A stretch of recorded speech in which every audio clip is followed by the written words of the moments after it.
Hello everybody. Welcome to my live stream.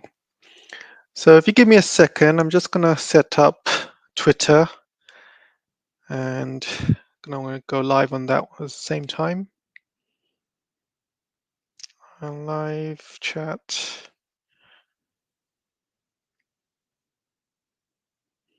Let's discuss Gaza.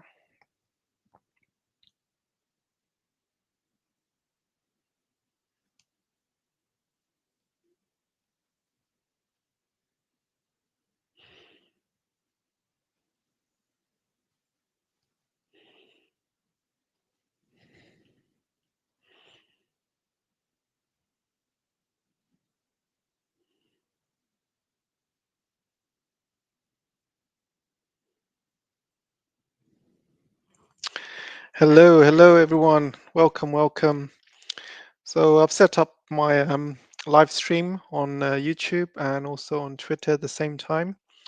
So thanks guys for joining. Hi Jenny. Hi Steve.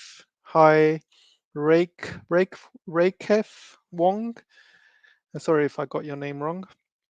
Yeah, welcome guys. Welcome. So let's see now. Let's present my screen. So today we've got packed schedule as usual. So we're going to talk mainly about obviously Gaza is the main topic, but we're also going to be talking about China. But today we're also going to be talking about the US economy as well. And there's been a bond market disaster on Thursday and Friday, which I'm going to discuss. And things are not looking good for the US economy, very bad, in fact.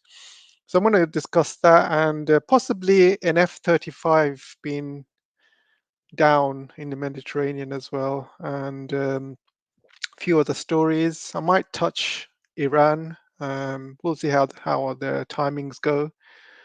But yeah, let's go through the stories, guys. Let's not waste any more time. Just gonna say a few more hellos. Hello, Arthur. Hello, Mr. Badass. Like your name. Yeah, welcome, guys. Don't forget to like and really helps the algorithm.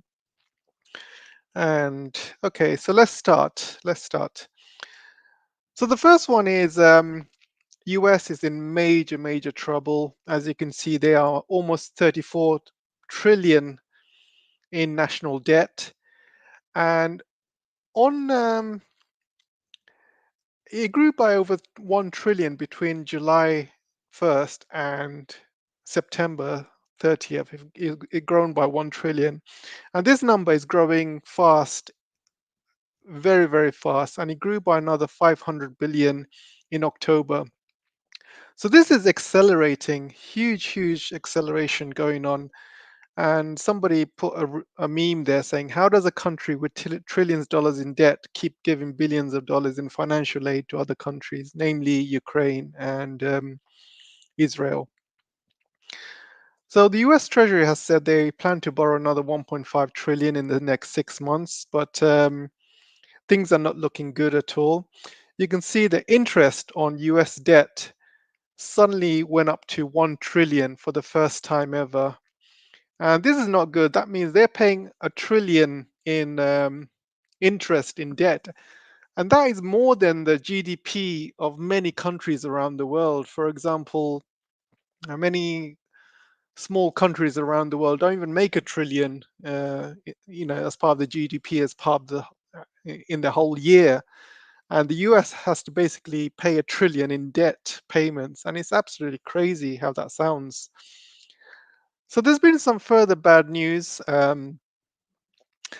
The US tried to do a bond auction on Thursday and Friday, and it went disastrously bad because nobody was buying the US bonds. Ch- China was not buying the US bonds, and you can see China's US Treasury holdings are now at a 14-year low, which means China is in the same position they were now before the 2008 financial crisis.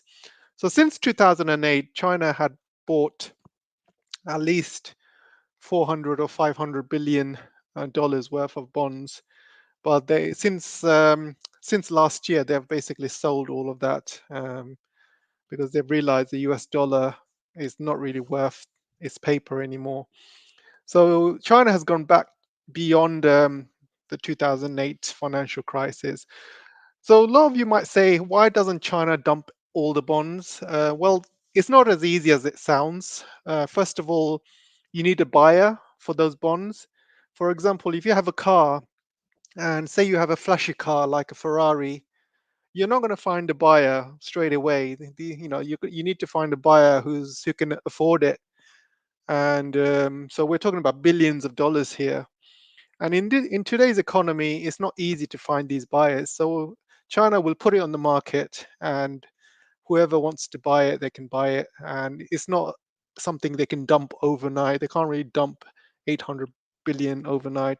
These things take time. So China has been slowly dumping them over the past couple of years, and whoever's ready to buy them, they buy them. Normally, it's Europeans that buy them. Britain has been a net buyer of them as well. Um, Japan has also been dumping them, unfortunately. Japan's having a serious economic issues of their own. And so things are not looking good for US. Their bond auction on Thursday and Friday went disastrously bad. Nobody's buying US bonds anymore. And why should they? Because anyone that knows anything about the bond market, the yield is the yield was very low previously. So, for example, if I show you this graph and explain to you, you can see that the yield when it's low, that's when the bond prices are high, because when these yields mature, when you buy like a 5-year or 10-year or 20-year bond, these bonds will mature. And if they mature, the price of the bond, whatever price it is, and the yield percentage, that's how much you make out of it. So if the yields were like 1%, 10 years ago, now the yields are 5%. So obviously you're going to get a greater return. But the problem is now the yields are 5%. So all of these yields that are maturing right now, the US government has to pay back these yields, these bond prices. So if China had bought these bonds 10 years ago, and these are 10-year bonds, the US will have to pay back these bond prices to China because they've matured. But the problem is, if these bond prices have matured, you're going to have to replace them with new bonds. Will have to buy new bonds. So previously, when the bond prices were like 1% yield, for example, they are much cheaper and you get better returns in the future. But now it's not guaranteed you will get the same returns because the yields are really high. So the yields are like 5%. Say, I'm just giving an example. So you can see the yields are the highest that one of the highest they've ever been. Not the highest, but in the near future, they are pretty high. And that means there's a risk that these yields will go down in the future and you're not going to get the same returns. So that's the risk, really. So you see, the bond market is not looking very good. There's more people selling rather than buying at the moment. Well, obviously, with China and Japan leading the line, selling things. And this gives you an example of China's bond holdings. So you can see from 2008, they actually saved the US economy by buying loads of bonds. I think they bought 400 or 500 billion. And the US used that money to save a lot of banks that were ready to collapse. And so that saved the US economy and also saved the world economy. But since then, you can see China has been slowly selling these bonds, and they accelerated around 2022. You can see there's a big sharp decline there. And now their bonds gone back to 2008 level. You can see that if you draw a line there. So China will continue selling bonds. It really does depend on if they can find buyers or not. But you know how the bond market works. It's the futures market, so they will put it up on the futures market, and whoever wants to buy it, they can buy it. So that's how it works, really. So there's a story that America's standing in the Middle East is not looking too good, not only in the Arab world, but the world in general. the whole world is absolutely shocked by the images you're seeing around Gaza, what Israel is doing. But US is also involved because US Biden was the first president that went to Israel, gave him a big hug, and basically on national television he lied. He said he saw pictures of 40 dead babies and people getting raped and stuff. Since then, these stories have been debunked. There was no 40 babies beheaded. There was nobody raped because they've released some stories yesterday saying these stories were basically false. Um, and Biden came on national television and said, yeah, he saw these 40 beheaded babies and stuff. So he obviously lied. And he gave Israel 14 billion in aid, and he's basically gave Israel the green light to do whatever the hell he wants. Then he sent 3 aircraft carriers in the Middle East. So he's doing everything he can to support Israel, and the whole world knows it. And then Israel is obviously going around killing kids and women's and babies. There's images going around all over the place. This is not a good look for the US. And the Arab world. So this article is saying basically America has destroyed its relationship with the Arab world for a whole generation. So obviously, people have not forgotten about Iraq. They have not forgotten about Afghanistan, Libya, Syria, and now obviously Palestine. So the Arab world really hates not only Israel but America as well. And let's think about it for a second. How many Muslims do you guys think there are in the world? Well, I did a check, and it's around 1.8 billion, 1.8 billion Muslims around the world. So that's 1/4 of the population of the world, and it's a big number. And how many Jews do you think there are in the world? Well, again, it's a Google. You can do a quick Google search, and it's about 1.6 million. So it's not even billion; it's 1.6 million. That's 0.2% of the world population. So here is Biden basically trying to make the Jewish population happy when you have almost 2 billion population of Muslims who are extremely unhappy. So in the long term, what do you think will happen? Obviously, things are not going to look good for the United States. And even though the Jewish percentage is very small, the small number of Jews have got very high positions, not only in like major companies, they also got high positions in media, social media companies like Disney, and obviously Universal and many other companies. And this is why you see a lot of woke madness coming out of a lot of these companies. And it's mainly run by Jewish. And obviously Mark Zuckerberg runs Facebook, Instagram. He's Jewish. So there's a lot of Jewish in very high positions, and also the Israeli lobby is very, very powerful in the US and also in UK as well and Europe.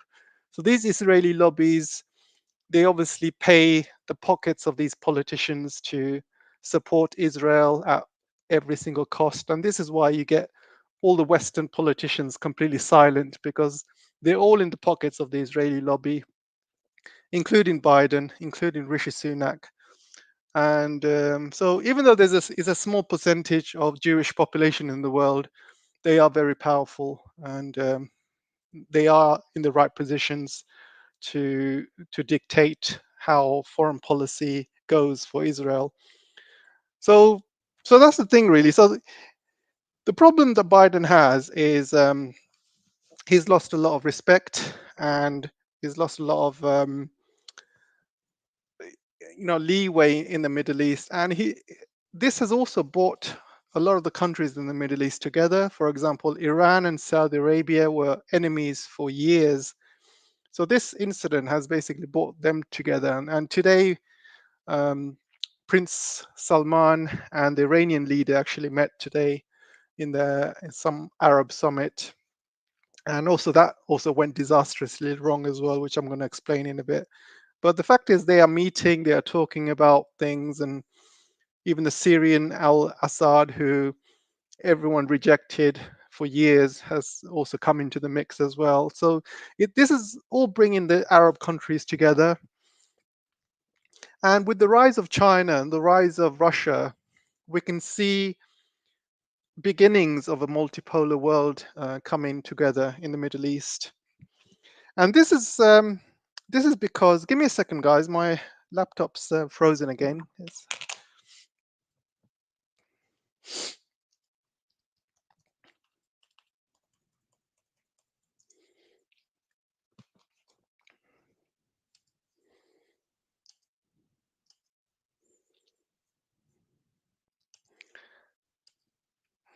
Okay, I'm back on now. And okay, before I go on, how is everyone doing? I'm just gonna check with you guys. Hope you all enjoying the show. Welcome, welcome. I know it's quite late, but better late than never. Real pleasure to see you guys on board. Don't forget to like and share. If you have any questions, just put Q in front of your questions, and I'll try and catch it later on when I kind of stop the presentation. And don't forget to like and share. Hi, Big Basil. Welcome to the show. Hi, GL, and thanks for coming. Okay, so let me continue with the show. So where was I? I was talking about the Muslim countries coming together, and there was an Arab summit today, and that went disastrously wrong. The Arab countries were talking about banning, having an oil embargo to Israel. They were going to ban oil to Israel. They also discussed about banning the airspace to deliver weapons to Israel, because what's happening right now is weapons are being delivered from Muslim countries into Israel, where Israel can drop bombs on Palestine. So the Muslim countries got together and they were discussing whether to stop that or not. Unfortunately, Saudi Arabia, UAE, Bahrain, and Morocco decided to go against the ban. So the oil ban is not going to take effect because these countries basically rejected it, and their airspace is not going to be banned as well because these countries rejected it. So as it stands, the Arab meeting was a total disaster, and Israel will carry on bombing Palestine, and these Muslim countries will just keep watching from a distance. So again, it's kind of useless. Muslim countries. I don't think any Muslim country right now has got the balls to stand up to the US or Israel, and this is why they're not standing up. But I think this is the start of a multipolar world. I think the Arab countries, the only reason they haven't really got the balls to do anything is mainly because US bases are everywhere in the Middle East. There's bases in Saudi Arabia, there's bases in Qatar, in Bahrain, in Kuwait, in Iraq, in Syria. So you see, everywhere you look in the Middle East, there's US bases there. So the danger is if any countries decide to do an oil ban or decided to block the airspace, the Americans will probably bomb them to smithereens, or that's what they think anyway. Um, because yeah, so I think they don't want to be the cause of American and Israeli bombings, so obviously they kind of said no to it, and that's the problem. Unless there is another superpower protecting them, they will not have the balls to do that. So this is where Russia and China can step in, really. Over the next few years, if it's possible, maybe they can form some sort of military alliance, Russia and China. But I don't think Russia right now can do it because they're busy with Ukraine, and China's definitely not going to do it by itself, because China's main goal right now is its economy, and also they don't want to get involved in other wars. And also, they want basically reunification with Taiwan, and they got the South China Sea to think about. So China's not going to do it by itself. Russia's not going to do it by itself. The only way this will work is if China and Russia help Iran become a superpower in that region. So I'm talking about Iran. Iran right now is not powerful enough, and years of sanctions have kind of taken Iran back. But however, Iran is slowly becoming very powerful. They are selling more and more oil to China. Um, their gas fields are being developed with Russian help and Chinese help. And slowly, Iran is starting to make more and more money, and it's becoming more and more of a superpower. Is building up his weapons, is overcoming sanctions, but it's still not powerful enough to take on the Americans or the Israelis, and it's going to take a number of years. And so I think the plan for the long term is for China and Russia to help Iran become a local superpower, and that's what Iran and Russia are doing. I showed you a story about a railway line linking China and Iran together. It's going to go via Afghanistan, and there's also other railway lines going through Turkmenistan and Uzbekistan and stuff like that. And there's a railway line linking Russia to Iran as well being built, which is going to be linked to India as well. So Iran is still a work in progress at the moment, and it's probably going to take another 10, 20 years for Iran to become a local superpower. And once Iran becomes a local superpower, um, and if Russia and China overcome their issues, like if Russia wins the war in Ukraine and China reunifies with Taiwan and China becomes the number one global economy, so that's when I believe the Middle East will start to pivot. They will start to pivot away from America, and they'll pivot more towards China and Russia.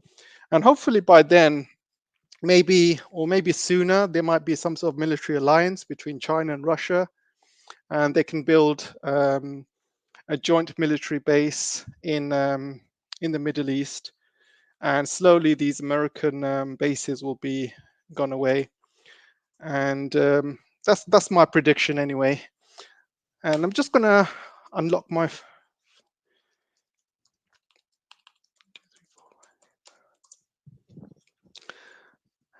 Yeah, sorry guys, my screen keeps freezing. So that's my prediction, and I think that's what's going to be happening. Obviously, there's a lot of people saying, "Oh, we should do something now. We should do something now." Unfortunately, there's not much the Middle East can do. There's not much Russia can do, or not much China can do. It's gonna Everything has to be done diplomatically, unfortunately, because there isn't really any military solution to what's happening now with Israel. The only reason Israel is doing what it's doing is because there's no other country to stand up to it, and that's the problem. And in 10, 20 years' time, maybe America might not even be as powerful. They might even collapse. And you can see the economy of the United States is not doing very well. And and that's and yeah. So in 10, 20 years' time, the whole world could be very different. And everyone just needs to be patient, I guess. And China will be a different country 10, 20 years later. China has time on its hands. They are still developing. They're still developing the economy, the military. And China wishes they could do something in the Middle East right now, but they can't. I think their hands are tied. Same with Russia. But 5, 10 years from now, things might be very different. So let me know what you guys think. Do you think my prediction is accurate, or do you have a completely different idea? Let me know either here or in the comment section. So somebody said China is sending warships to Saudi. Any update? I think this is more like a token gesture. I don't think China will get involved in any sort of war in the Middle East, either with Israel or America. China may have sent warships there, but this is only to kind of protect their own interests, like trade and things like that. And it's a token gesture to show that they are there, but any source of escalation, China is not in a position to start having a war with America or anyone else. So yeah, it's just a token gesture at the moment. But things could change. I think China right now is more focused on the South China Sea. If there is a war happening with China, it'll probably be with Philippines, because Philippines is really annoying China now in the South China Sea, and something might happen over there in the South China Sea sooner rather than later. The Philippines obviously have been given the go-ahead by the Americans to, provoke the Chinese, and something might escalate there with the Chinese. I think that's what Chinese are much more um, worried about what's happening in the South China Sea and Taiwan um, than rather get involved in the Middle East. China is not ready for the Middle East yet, and neither is Russia. So I think everyone just needs to be patient. But but this is but all of this has changed. I mean, what Israel is doing and what America has doing is just basically sowing the seeds for a total collapse in the future, because the whole world is seeing what's happening. You've seen with the images of dead babies and women and stuff. This is not going to help Israel in the future. This is making Israel more enemies, not only in the Middle East but the world. Average, white people that live in UK, for example, a lot of my friends who never even realized that Palestine was a concentration camp. They didn't even realize these people were subjugated in extreme conditions. Their food and water and everything else is controlled by the Israelis, and they can switch it off at a moment's notice. And I think a lot of Israel did a good job hiding all of this from the world, but all of this has basically bought it out, and which is good. And this is really not a good image for Israel, and it's definitely not a good image for whoever's supporting Israel, like the US. And Biden's approval has shot down because, like I said, there's 2 billion Muslims in the world, and there's a lot of Muslims living in the United States, and a lot of Muslims will probably had voted for Biden, and his approval rating has shot down, absolutely shot down. So things are not looking good for Israel in the long term. America's, standing in the world is not looking good. Um, the economy is obviously going to shit in America, and yeah, I think the dollar is falling. As we know, the dollar is getting weaker and weaker.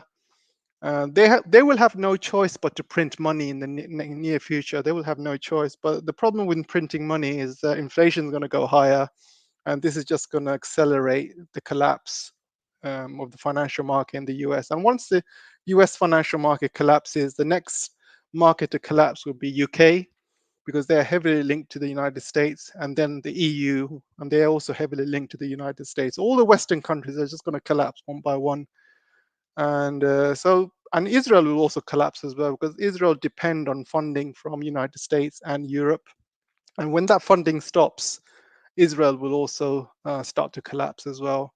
So time is on the side of Russia and China and the Middle East, and I think it's just a matter of time, because this whole incident is basically, a whole generation will never forget this, and things are already moving into position, and whether it takes 5 years, 10 years, who knows, but things are moving.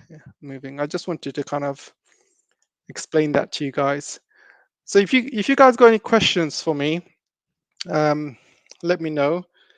And I've got one person on Twitter. If you have any questions, let me know also, and you can have a chat.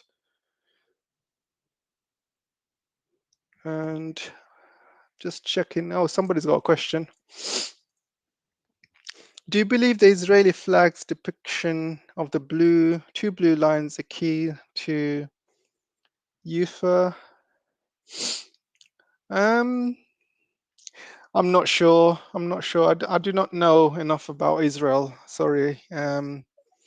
So see, I'm not 100% sure. Um, Yeah, I don't know much about the Israeli flag. I haven't really done much research on that. So if anyone else can answer that, let me know on the chat. Okay, so if nobody else has questions, let me move on to the next topic. So I want to show you this video. This is quite a sick video. I mean, you can see this Ukrainian guy getting blown up by an RPG and completely blows him into smithereens. Sorry to show you this, but I just thought it's quite. I mean, these Ukrainian soldiers who are untrained, going in the front line, and I've showed you the story about 30,000 Ukrainian troops who have been trained in the British Army, and they have been released back to Ukraine 7 weeks early. They're not even trained properly, and these guys are going on the front line and they're getting killed like this. I mean, look at this. He's taking pot shots with his little P gun, and next thing you know, he's been blown up. It's absolutely ridiculous. And this is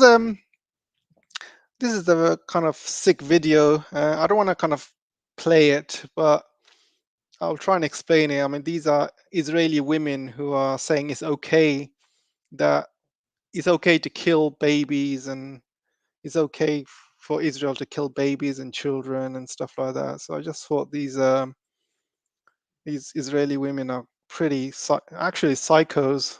I mean, how can any woman say it's okay to kill babies and stuff? It's just sick, guys. I can play this for you. Know you. Why are you being like that?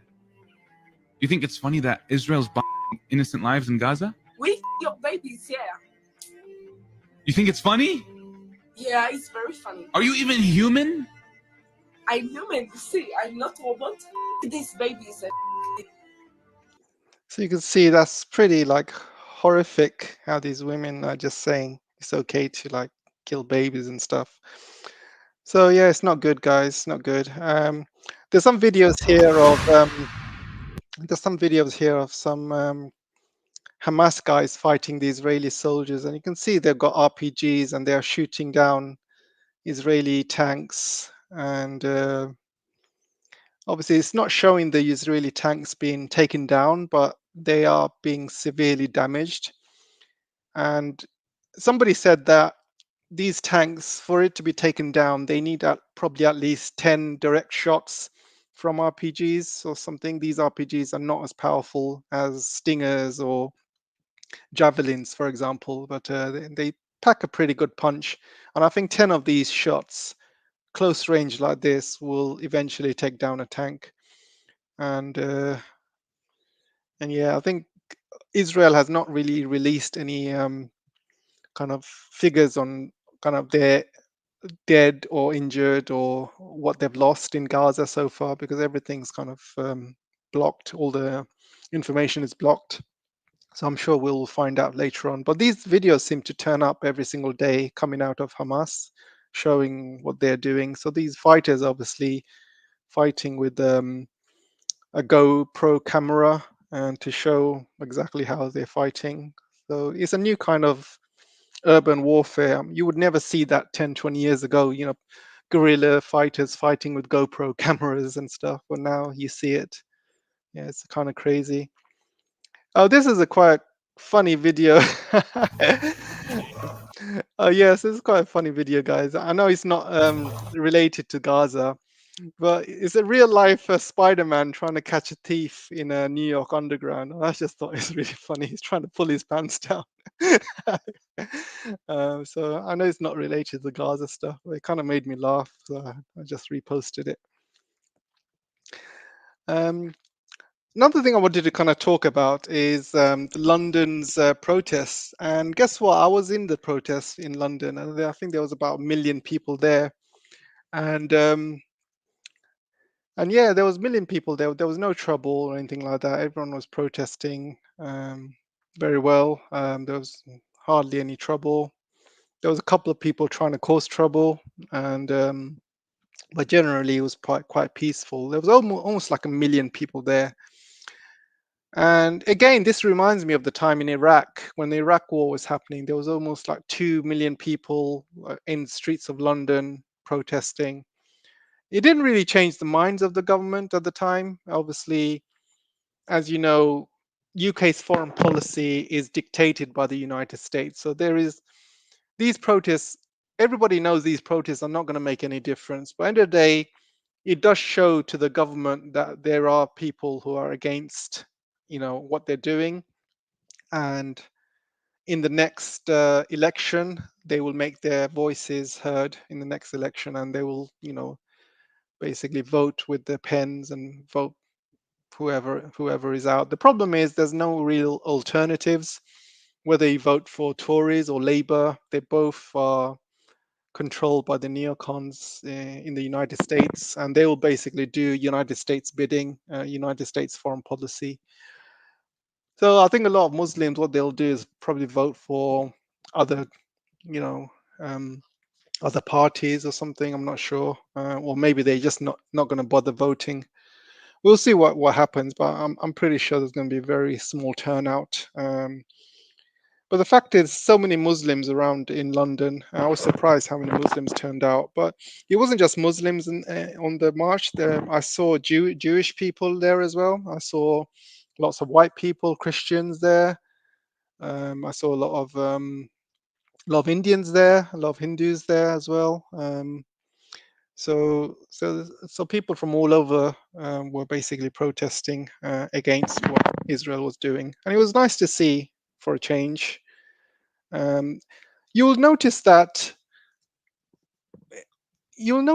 like you see the problem with the problem with UK is like whenever when the economy is going to shite, when Boris Johnson was in power, and obviously he was putting lots of um, crazy COVID policies, and the economy was going to crap in London. You couldn't see anyone on the streets. And then when the Ukraine war started, you never saw this many people protesting about Ukraine and stuff like that. As soon as Palestinian stuff, they can see everything, all the images that's happening all over social media. 1 million people turn up. So this is like one of the largest protests I've ever seen. It just goes to show, like, yeah, it just goes to show kind of what people are more kind of interested about. There's not many people, obviously, concerned about the economy. Otherwise, you would see that many people protesting for economy. Not many people protesting during COVID, like this much, and not many people protesting for Ukraine this much as well. And I think secretly people are supporting Russia and Putin. They know what's going on. People are not stupid, and I think nowadays people are more getting clued up. People know they can't really trust the mainstream media, and they are following good channels on YouTube. People like the Duran and Scott Ritter and Garland Nixon and obviously George Galloway and people like that. So people are more starting to get clued up now than they were a couple of years ago, which is good. I was speaking to a lot of people today, and everyone seems to be very clued on about what's happening around the world. They seem to know their geopolitics. A few years ago, when I was talking to people, I didn't get that. I just thought people are dumb in UK. But I think talking to people in the protests, you can tell they're very clued on about geopolitics. They know what's going on. They know all about the rules-based order and everything, which is good. So let's move on. Um, this guy, Kantan, says America has become so sadistic that it's hard to believe for many Americans, like a government that cares about its citizens, community cares about its people, a nuclear family. Okay, I'm not going to explain that. So Mr. Mohammad Morandi, I don't know if you follow him, he's Iranian diplomat or Iranian professor. And 39 babies died in a hospital due to lack of oxygen. So one of these hospitals in the Gaza Strip, basically, because of no electricity, they had to switch off these incubators, and these babies basically died because there's no power, which is really sad, guys. This is, if this isn't genocide, I don't know what is. If you have another country controlling your electricity, like, think about it. If I'm living in UK and Russia controls our electricity, can you imagine the outrage that would cause?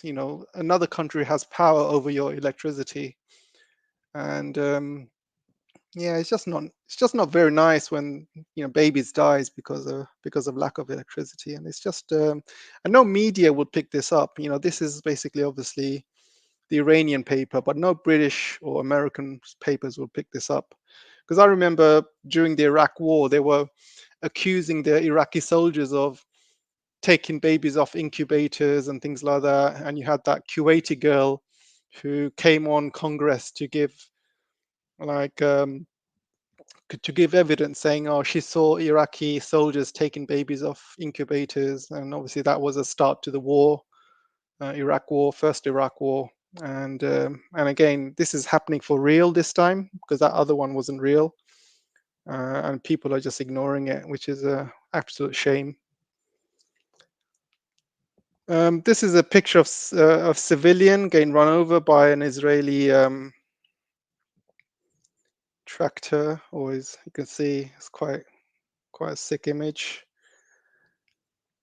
And you can see Israel admitted Apache helicopters fired on their own Israeli civilians from the music festival. And I talked about this yesterday. Basically, I think most of the deaths were done by the helicopter Apache, and they basically killed their own.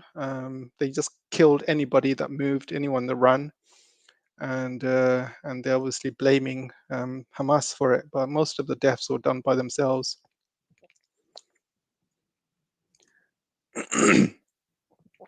So Janet Yellen met Chinese Vice Premier He Lifen, and basically she said Beijing not to help Russia evade sanctions and not to allow this to happen through Chinese companies. So basically, basically, yeah, that's all she wanted the Chinese to do. Like, do you really do you really think that the Chinese are going to listen to her? Let's see what the comments are like.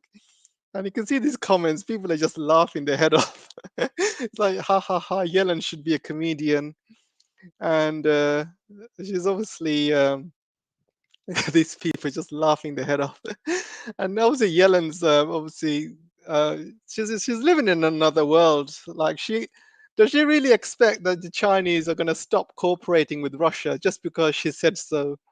Especially after all these anti-Chinese comments that she made in the past. And she thinks by telling the Chinese vice premier, stop trading with Russia, do you think the Chinese are going to say, yes, yes, ma'am, we will stop trading with Russia just because you told us to? It's absolutely ridiculous. And while the economy is going to crap in America, she's the only thing she cares about is the Chinese not to trade with Russia. It's, it's an absolute joke, guys. This is my meme for the day. You can see it's quite funny. Some Israeli, some Israeli guy with a flag getting water sprayed. I thought that was quite funny.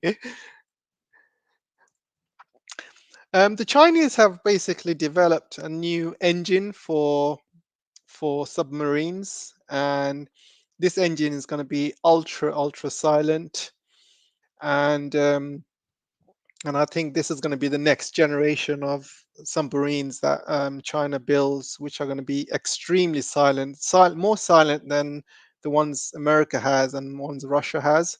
So this is like a great technology for China. China is still behind submarine technology when it comes to the US and when it comes to Russia. Russia and USA are still leading. China is probably weak in the submarine field, but they are catching up very fast.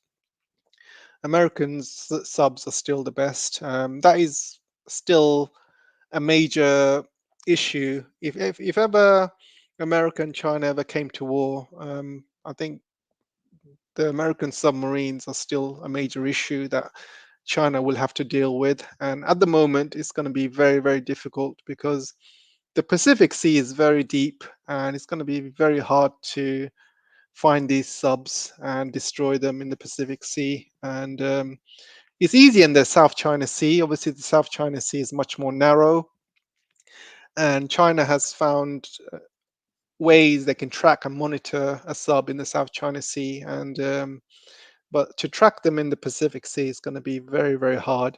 And these American subs, they can fire from the Pacific Sea, take out ships and take out cities from that distance. So it's going to be extremely difficult. But I think with China building new subs and new generation subs, they are catching up very fast. I think China's building 093 class, 094, 095s. And recently they've released this 093 version 2, 094 as well, which is much quieter than the previous version. But yeah, they still need probably another 10 years probably to catch up with the US or Russia.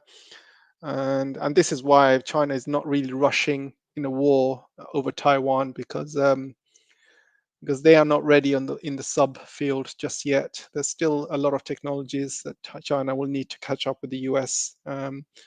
They are fine with ships, they are fine with missiles, they're fine with hypersonic missiles, and but these subs are going to be a problem. And the reason the subs are going to be a problem because United States knows that China's got hypersonic missiles, so they're not going to send their aircraft carriers parked right next to China so China can take them out. It's not going to be like that.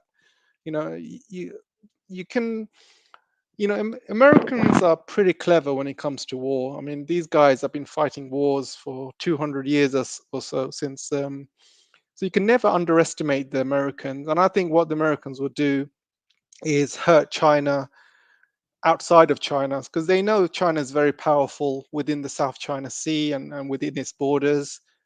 And no American aircraft carrier will come anywhere near the Chinese borders.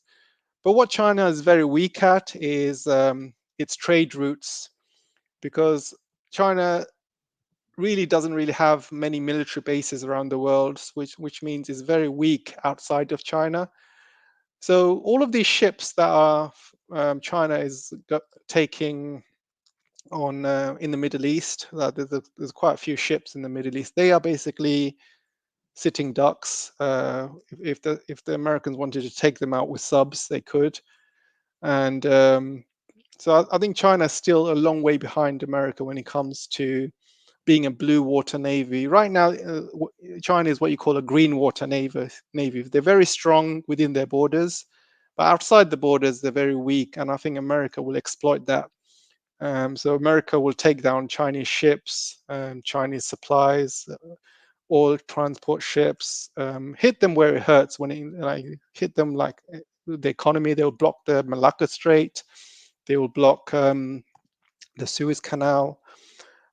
So that's what they did to Japan in the Second World War. Basically, they blocked Japan from all trade routes. They blocked Japan from getting oil as well. So that basically suffocated Japan in the Second World War. That's one of the reasons why the Americans won.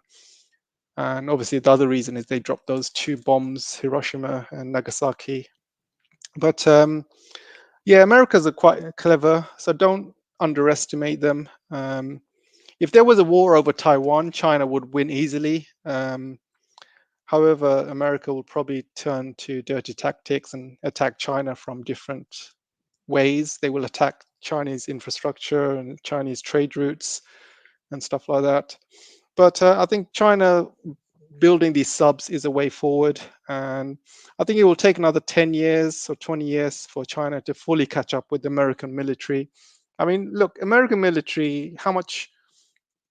980 billion they spend on American military. They are still the highest military, budget in the whole world. And even though China's military budget is much smaller, and it's much more cost effective. For example, China can build 3 or 4 ships, and America can probably build 1 ship. And so China can build a lot more fighters, 5th generation fighters than America.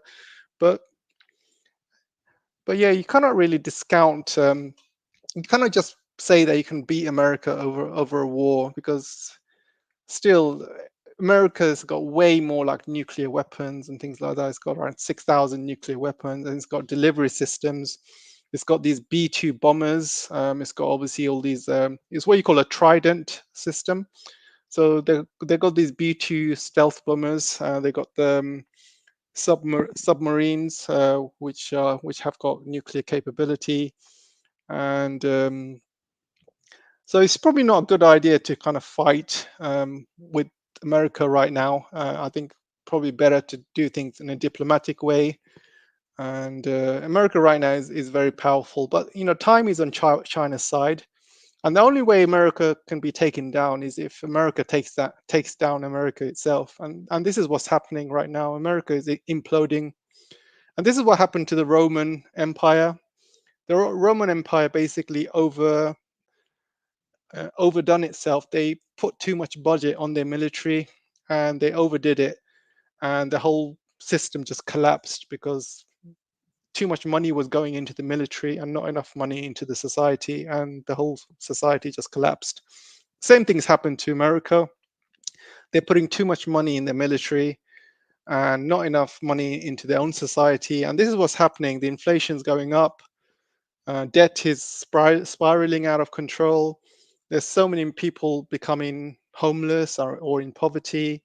So soon enough, Germany will just collapse on itself. China doesn't really need to have a war with them.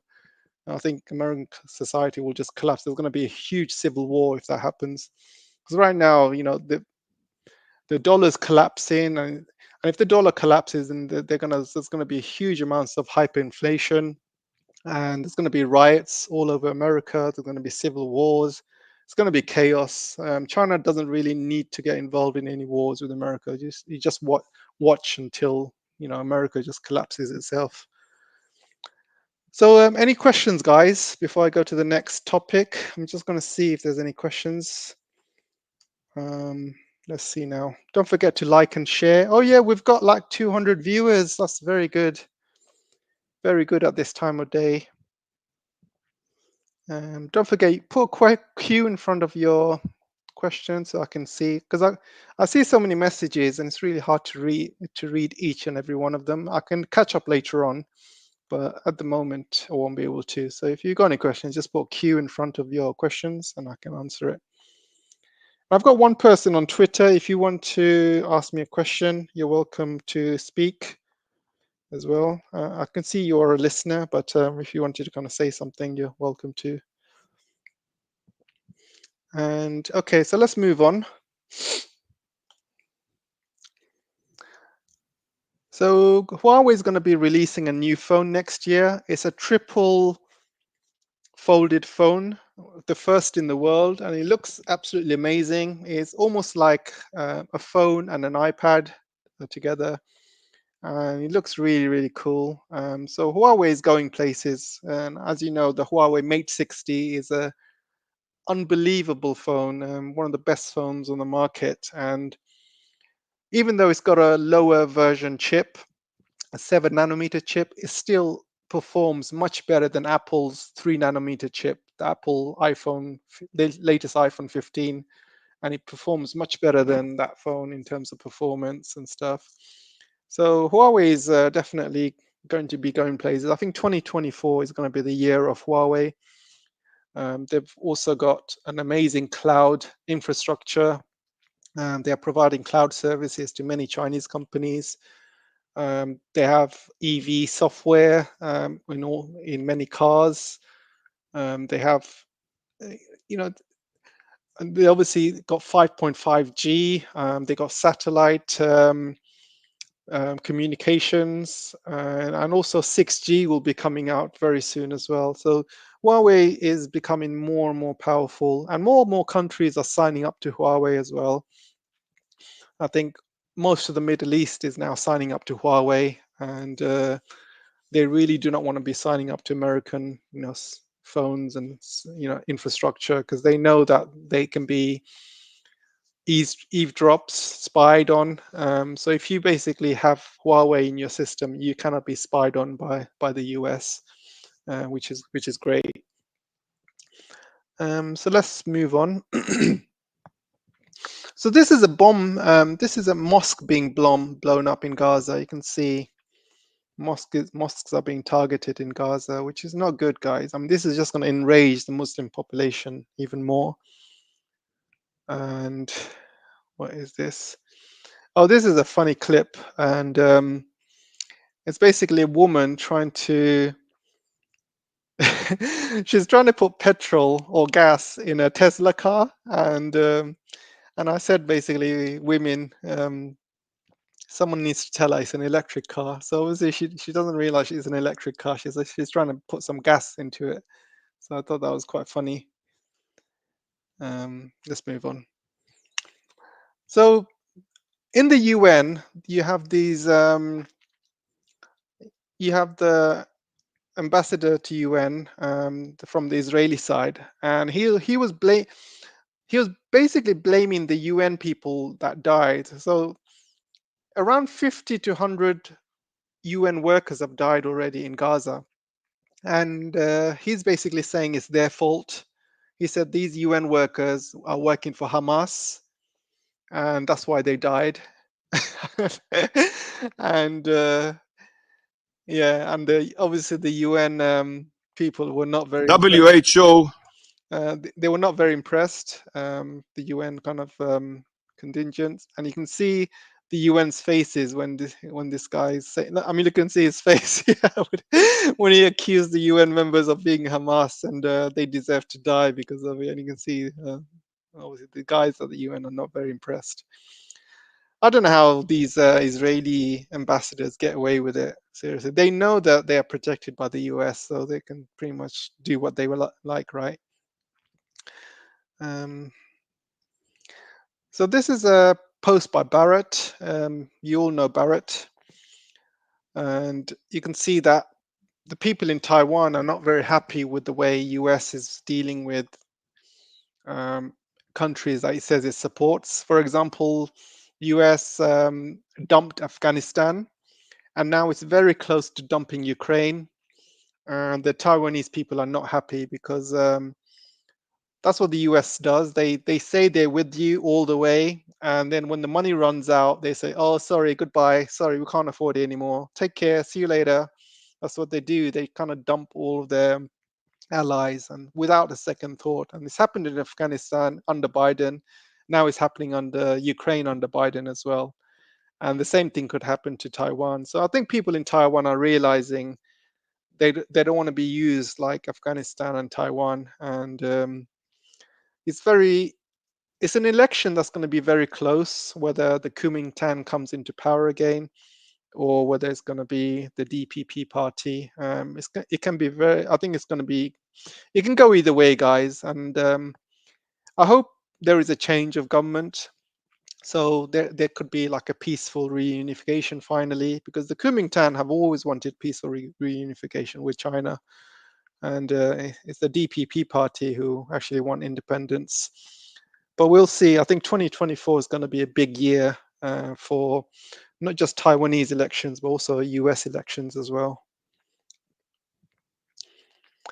There's a funny story of 8 female mountain climbers who went to climb a mountain, and they refused help from men because these women were basically modern women. They don't want help from any man. And they refused help from men. And while they were climbing, even when one of the girls was sick, they refused help. And the men were radioing them, making sure they're okay. And these women were like, yeah, we're okay. We don't need no help. We don't need no man.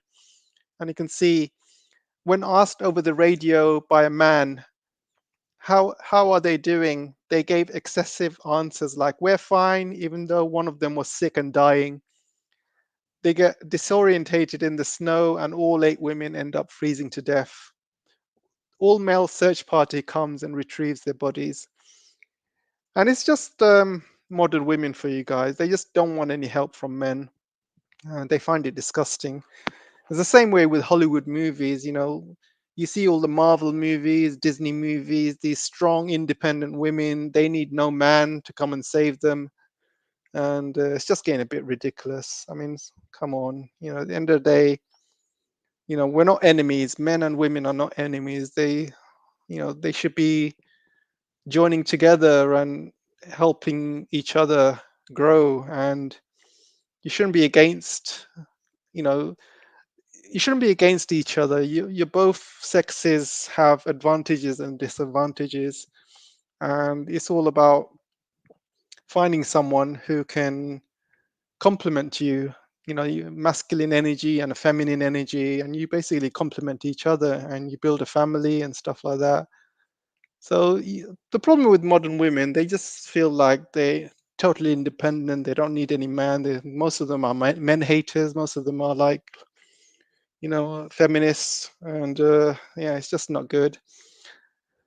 So yes, modern society for you guys. Let's not delve much into it. Okay, so what other stories do we have? Oh yeah, this is the London protest. You can see over 1 million people turned up. So I was there. I got some videos from my phone, but there's nothing much really to show. But you can see, I mean, this video is amazing with the drone. So Joseph Borrell, Mr. Garden Joseph Borrell, he says that US aid to Ukraine is likely to decrease, so EU countries must be prepared to compensate for it. So, so basically, he's saying that US aid to Ukraine is not going to be decreased, guys. It's going to stop because Kirby has said that they've only got 1 billion left to give to Ukraine. After that, it's going to stop. So the EU countries are basically going to have to compensate for it, which means more money from the EU going to the Ukraine project. And that means more people in the EU have to pay more taxes, and they're going to be more going into poverty. So things are not looking good for the EU, unfortunately. And this is why Joseph Borrell is looking like this. The garden he thinks EU is not going to be a garden anymore very soon if this continues. It's probably going to turn into a jungle while the rest of the world turns into that garden. And do we have anything else before? Oh, this is the Iranian leader meeting the Saudi officials. Oh, so the American bases in Iraq have been attacked over 4 times in the past 2 days. So things are not looking good there. And you can see Gaza. Gaza used to be like this. Used to be a nice seaside town, completely been destroyed. You can see. These are the babies incubators who died, unfortunately. There's a story about an F-35 being shot down in the Mediterranean Sea. Well, it hasn't been reported shot down, but it just said it went down. So they don't know what caused it to go down.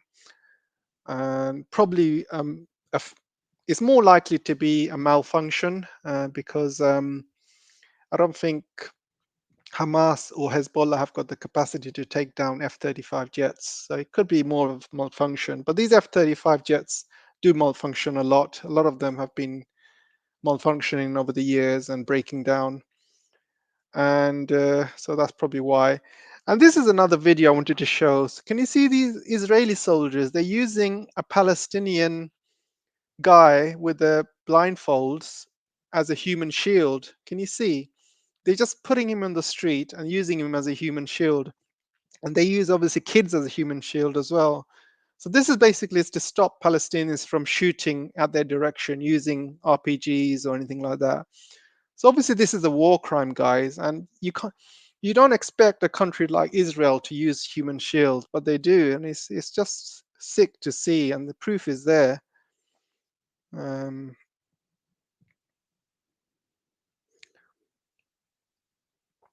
So this is quite good.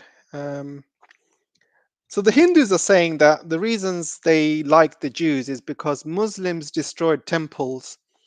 But this guy, who is a Jewish, he's saying, well, if India were ruled by religious Jews, the same thing would have happened because idol worshiping is banned in Israel, and idols shall be destroyed according to the Torah.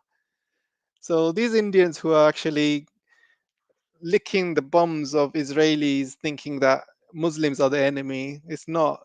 Basically, Jews probably hate Hindus more than Muslims, because at least with Muslims and Christianity, you call it the religion of the book. The religion of the book is because they follow the Bible, they follow the Quran. Same way Jewish people follow a book, the Torah. And Hinduism is not like that. They basically follow idols and cows and all these weird gods and stuff. So Jews actually hate the Hindus more because it's not a real religion according to them. They call it's not a religion of the book, and the Hindus don't really understand that. But so many brainwashed Hindus, they are just kind of loving the Israelis. So let's move on, and you can see this is an example of Indians worshipping Israelis, and you can see.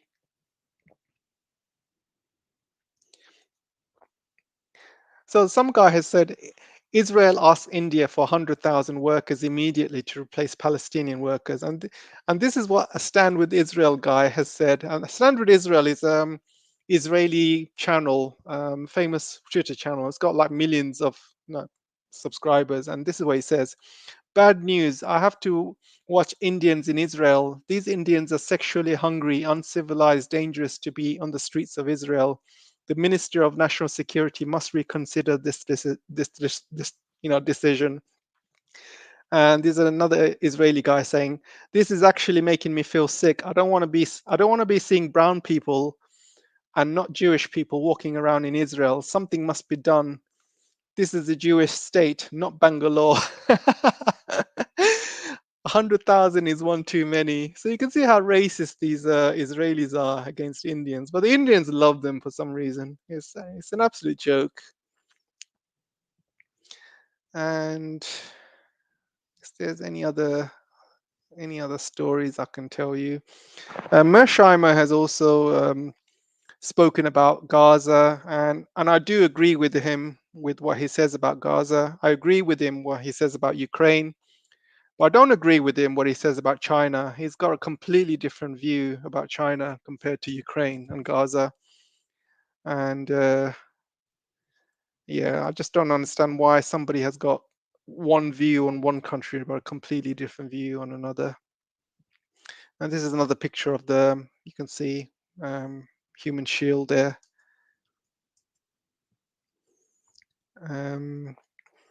Yeah, so this is another Ukraine story where they are sending women who are pregnant in the battlefield. So this is basically a Russian soldier finding a woman, and she's saying, she's got her hands up and she's saying, "Don't shoot, I'm pregnant, I'm pregnant." So they obviously take her away.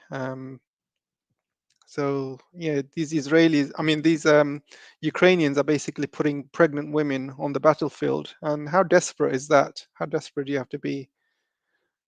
So you can see he says, "What?"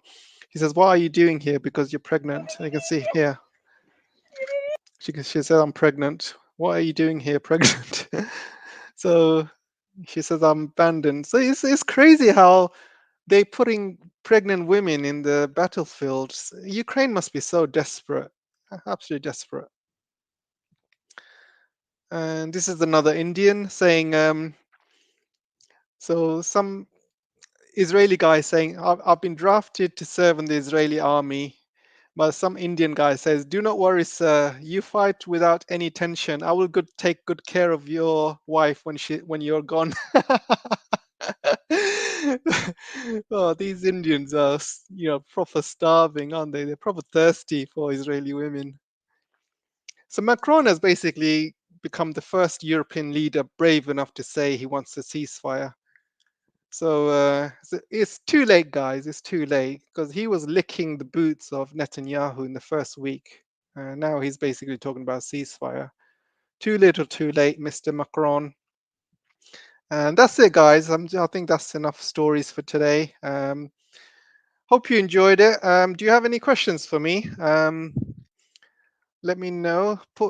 Let me see if you got like a Q in front of the question, and I'm happy to answer a few.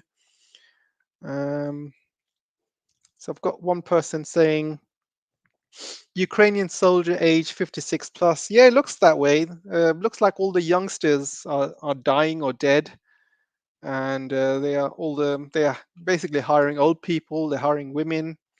So Ukraine is fast running out of people, and everyone else has left Ukraine. There's so many people, refugees in UK, in rest of Europe, and they're not going to go back because they know if they go back, they're going to be drafted to go into the army. So they're not going to go back.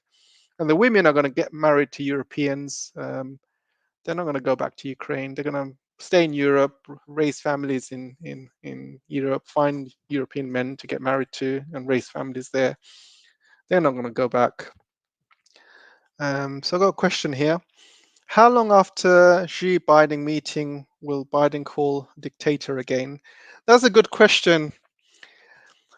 That's a good question, guys. I spoke about this yesterday, and I'm going to talk about it a bit more today, actually. And I think President Xi going to San Francisco to meet Biden is a really, really bad idea. And it's a really bad idea for many reasons. Number one, as you say, Biden keeps calling President Xi calls him a dictator more than once. I think called him twice. And he doesn't really say anything nice about President Xi, and he's been really, really tough on China as well with the sanctions. I mean, Trump was pretty tough on China, but when Biden came into power, he's doubled down on every single sanction against China, those technology sanctions and chip sanctions, and after every meeting, there's always something happening. Calls him a dictator a day later, or starts causing trouble in Taiwan, or something. There's always something that happens a day later or 2 days later. However, this is not the major issue. I think the major issue is, I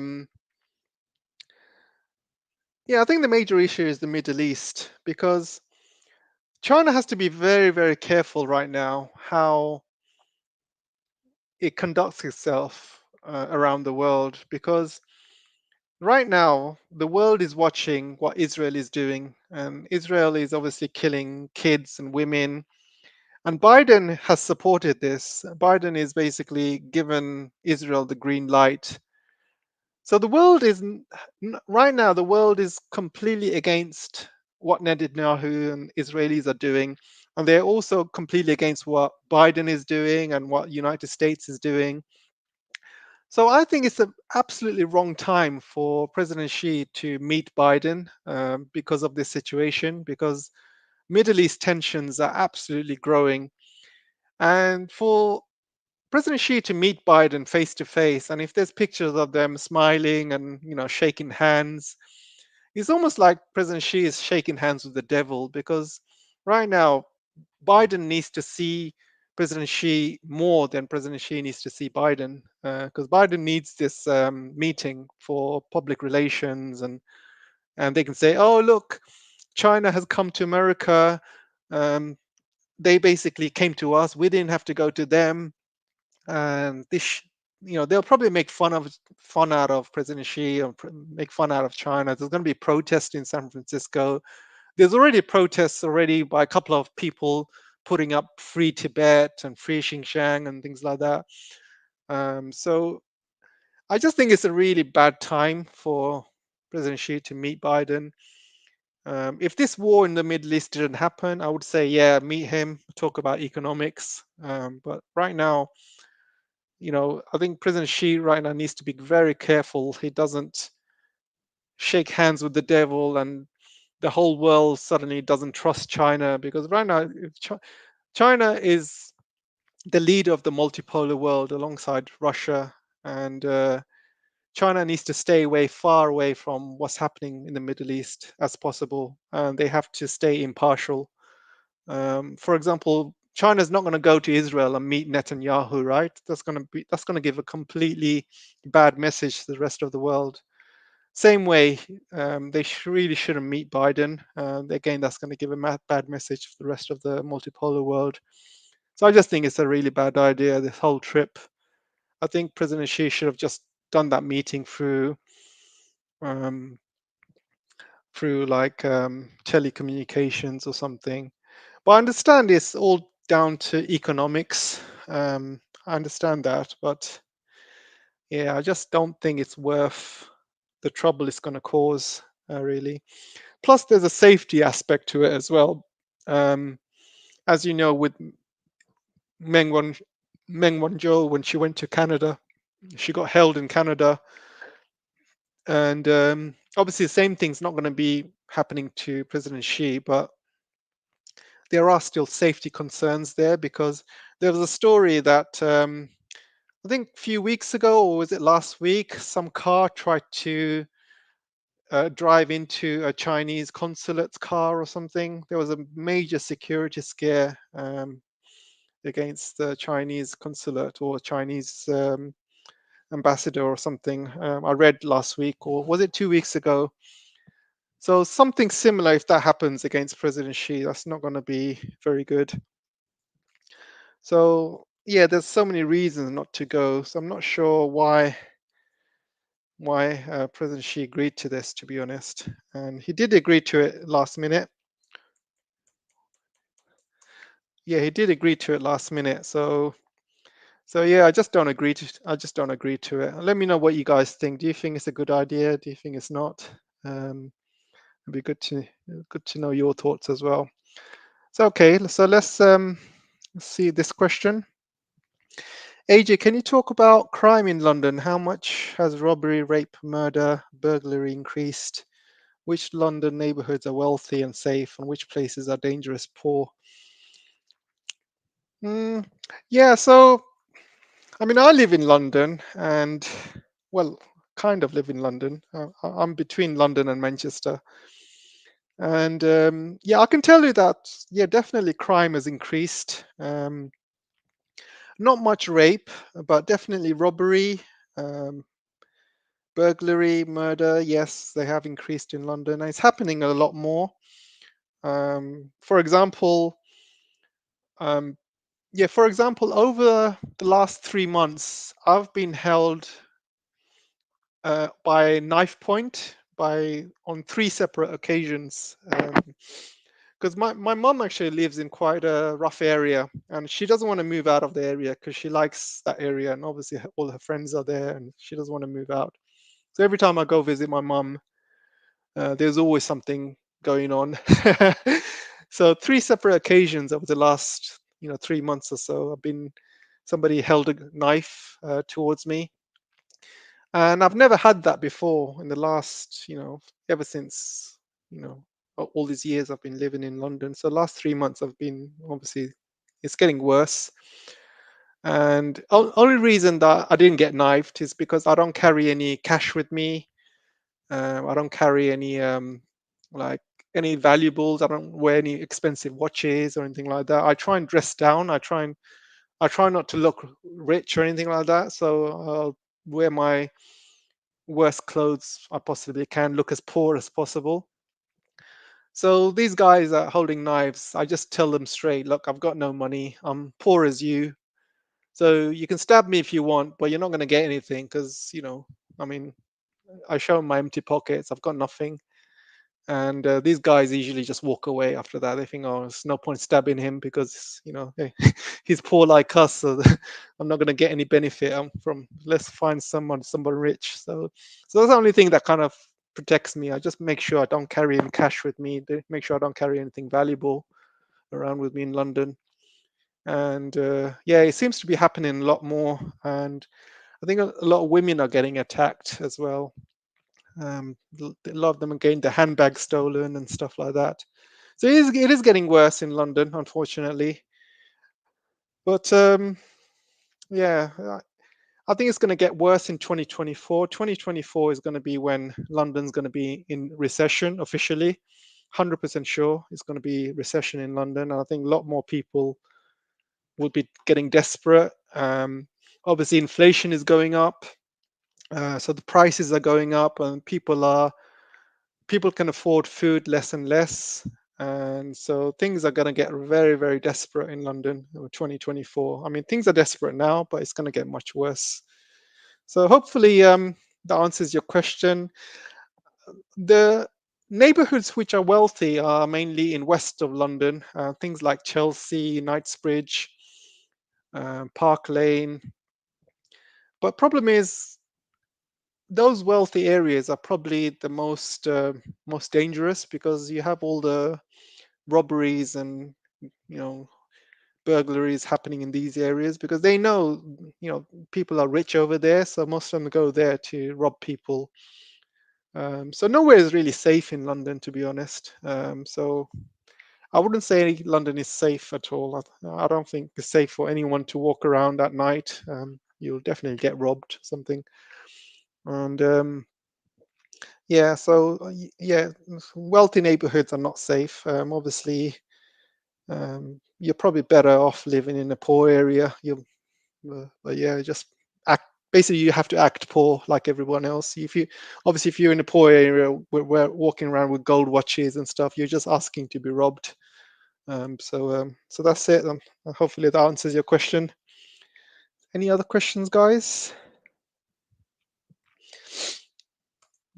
Okay, so this question: how will the U.S. crash affect Israel? So definitely it will affect Israel because Israel has been surviving on US aid.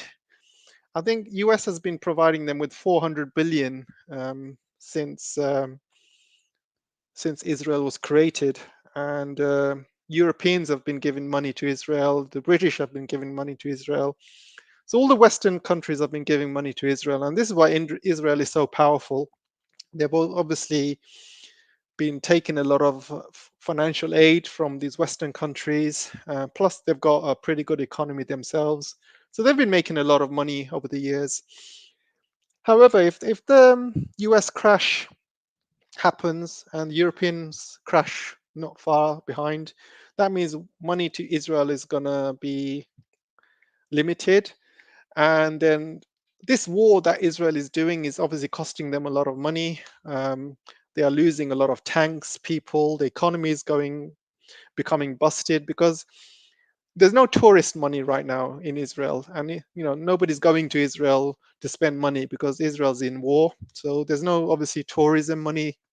They don't have a big economy like China. They're not really an oil producing country either. So most of their money is foreign aid, and if this foreign aid stops, then Israel will probably become very, very, very much affected, and their military will start going down because they cannot replace all these tanks being destroyed and things like that. So Israel can become very, very weak if US basically collapses. It's going to be Israel might even collapse, and I think if the Middle East senses blood, they might even attack Israel at that point and take back Palestinian land. But who knows? Who knows what will happen? But this war is still it can still escalate. Obviously, Hezbollah is attacking Israel from the north. Yemen is attacking. So there's still a lot of things that we don't know that could happen over the next few months. So we'll see. We'll see. Hopefully that answers your question. So let's see if there's any more questions. I'm just going down the list.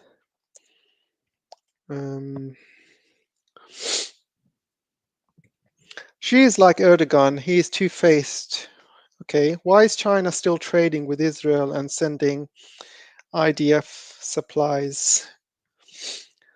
Um, yeah, look, end of the day, I think China has made its position clear. They said, in the UN and also in public statements that they completely condemn what Israel is doing to the Palestinians. They said that, they do not support what Israel is doing, and Israel is obviously not happy with China's comments. Even on the UN, China is doing everything they can diplomatically to try and stop this genocide going on.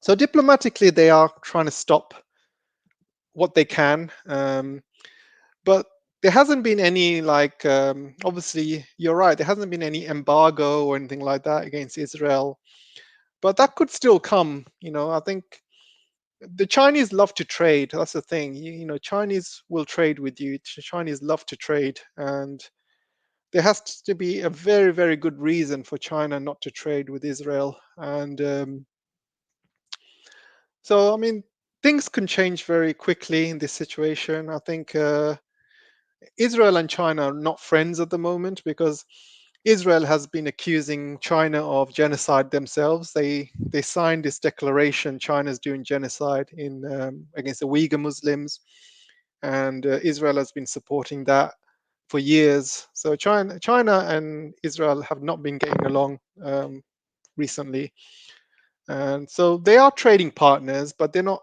big trading partners. Obviously, Israel is quite far away from China. They're all the way in the Mediterranean Sea.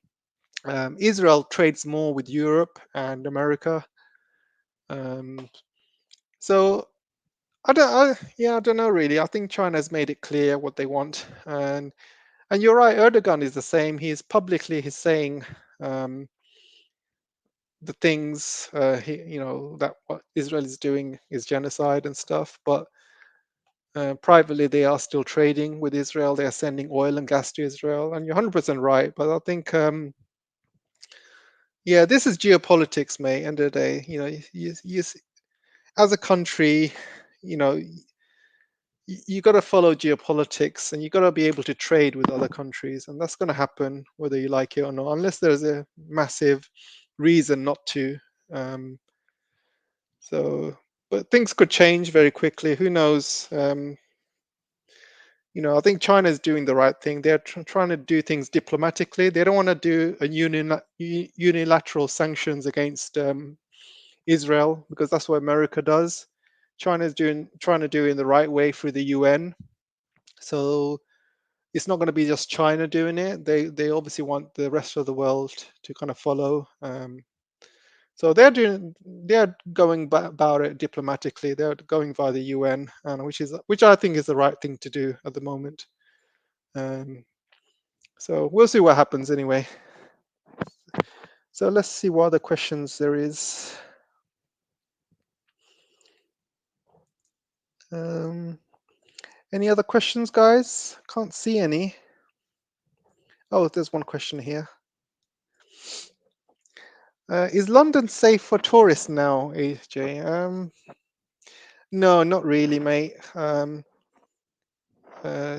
It's not really safe. I think crime has definitely gone up in London. I don't know by how much, but it has definitely gone up. And what next question? Which country is safer, UK or USA? Definitely UK is safer. USA, you will just get shot. UK, you'll just get stabbed. That's the difference. I don't know what's worse. Probably getting shot is worse. Okay, so what's yeah, other problem US has got is a huge homeless population. Most of the people are on drugs or fentanyl, so they are very desperate for money, so they'll kill for the next high. UK is not in that stage yet. I don't think there's a huge fentanyl epidemic in UK. There is a drug problem, but not like US level. That's like next level stuff. I've seen videos in US where people are just walking zombies, and people are like, they have this kind of drug. I don't know the name of it, trank or something, and it affects you standing up. So these people are basically bent over, and they can't stand up still. They can't stand up straight because of these drugs. It's crazy when you see it. It's just like The Walking Dead. So luckily, I haven't seen anything in UK like that yet, but obviously it's coming. I think first these things happen in US first, then they come to Europe afterwards. Any other questions?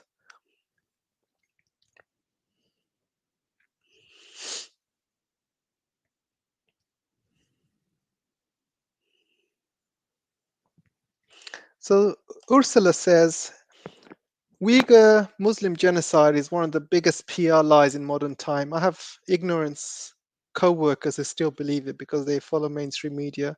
100%, 100%. I mean, you have a real genocide going on in Palestine, and the people who are actually doing the genocide are basically trying to blame China for a fake genocide, which is not even happening. China is not killing any Uyghurs. They're not displacing these Uyghurs, and definitely not locking up the Uyghurs. I mean, I think they're saying that there's 3 million in detention camps in China. I mean, 3 million, right? Palestinians in Gaza, the population is 2.2 million. So you're trying to tell me that there's 3 million people in concentration camps that China's been holding. I mean, that is a quarter of the Uyghur population in Xinjiang, right? Because the Uyghur population is around 12 million or something. So you think do you think people are going to believe a quarter of the population is in like some concentration camp? It's an absolute joke. Imagine the money and the resources that China has to do to feed all of those 3 million people locked up. I mean, it's ridiculous. And if that was the case, then everybody in China, all the Uyghurs would run to the borders thinking, oh my God, China's locking up all the Uyghurs. Let's all run to the borders. Let's run away. It's not happening. Xinjiang is actually thriving. The cities are thriving. The economy is getting better. People in Xinjiang are making money. The population is growing. People are, praying and stuff. People say that it's cultural genocide. But there's more mosques in Xinjiang than there is in whole of Europe. There's more mosques in Xinjiang, and it's crazy. It's crazy stories. I know, like you said, only stupid people will believe it. Okay, let's see if there's any other questions.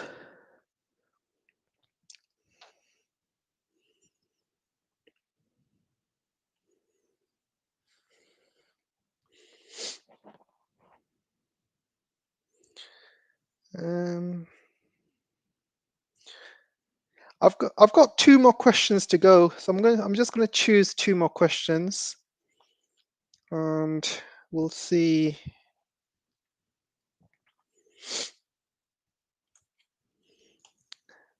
So Can 35mm says 3 million is more like the prison population here in the US. Exactly. I think there is a huge amounts of people in prisons in the US. 3 million sounds about right. I think 2 to 3 million. Yeah, it's crazy.